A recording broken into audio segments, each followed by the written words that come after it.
নদী আৰু নাৰী আচলতে জাগ্ৰত শক্তিৰ আমাৰ উদ্দেশ্য আচলতে বহুকেইটা, অকল নিৰ্দিষ্ট এটা উদ্দেশ্যই নহয়। আমাৰ বৰ্তমান সমাজত যেনেকৈ নাৰী নিৰ্যাতন হৈ আছে, তেনেকৈ ঠিক আপোনাৰ পুৰুষো নিৰ্যাতিত হৈ আছে। আমি পুৰুষ নাৰী উভয়কে লৈ আমাৰ এই নাৰী শক্তিটো জন্ম হৈছে।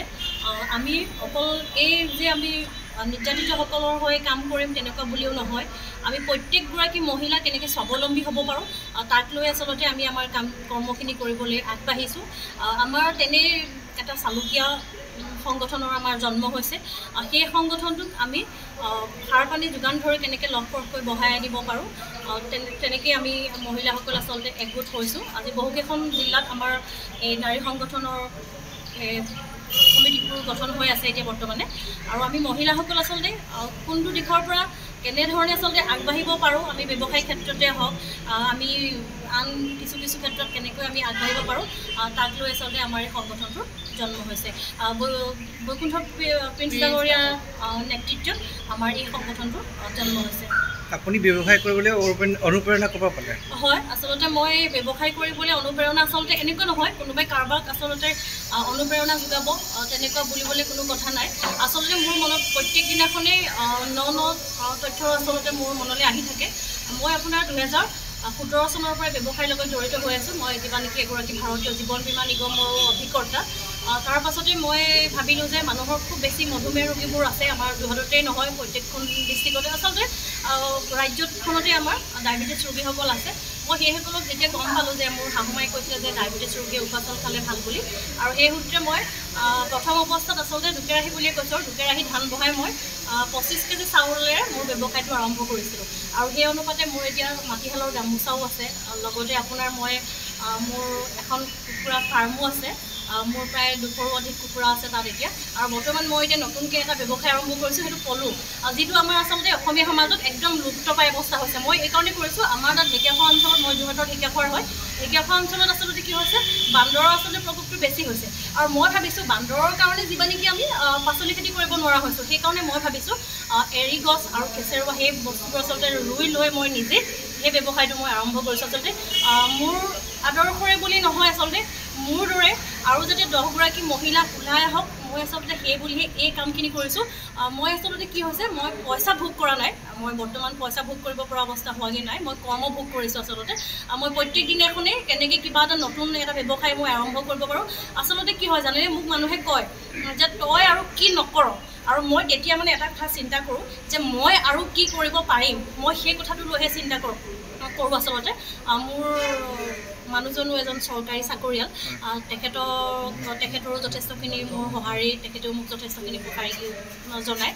আৰু মোৰ কি হয়, মই প্ৰত্যেকটো বস্তু আচলতে মানে কিমানখিনি আমাৰ থলুৱা বস্তুখিনি প্ৰায় লুপ্তপ্ৰায় অৱস্থা হৈছে, সেই বস্তুখিনি যাতে আমি ন ৰূপ দি কেনেকৈ আমি মানুহৰ মাজলৈ বস্তুখিনি উলিয়াই নিব পাৰোঁ তাৰ বিষয়ে মই মোৰ এই কৰ্মময় জীৱনত আচলতে সংগ্ৰাম বুলিয়ে কৈছোঁ, মই সংগ্ৰাম কৰি আছোঁ।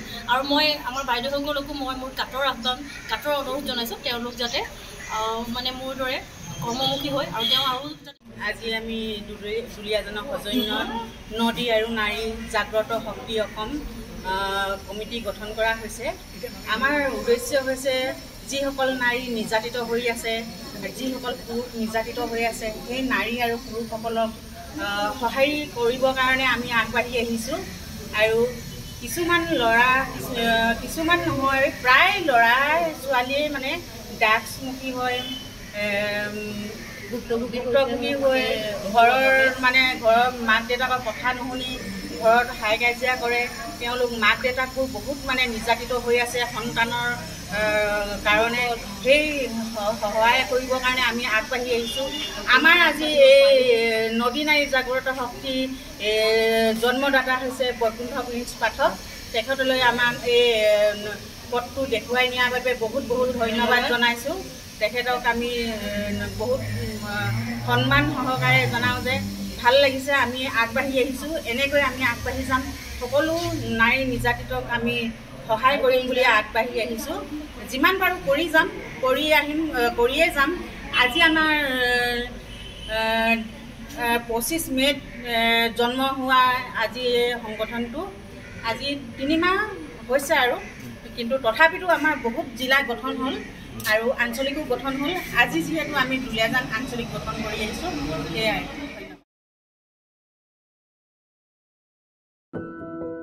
এনি ভাৰত 24ৰ প্ৰথম প্ৰয়াস জুবিন গাৰ্গৰ গীতৰ প্ৰতিযোগিতা জুবিনৰ গানে কি আনে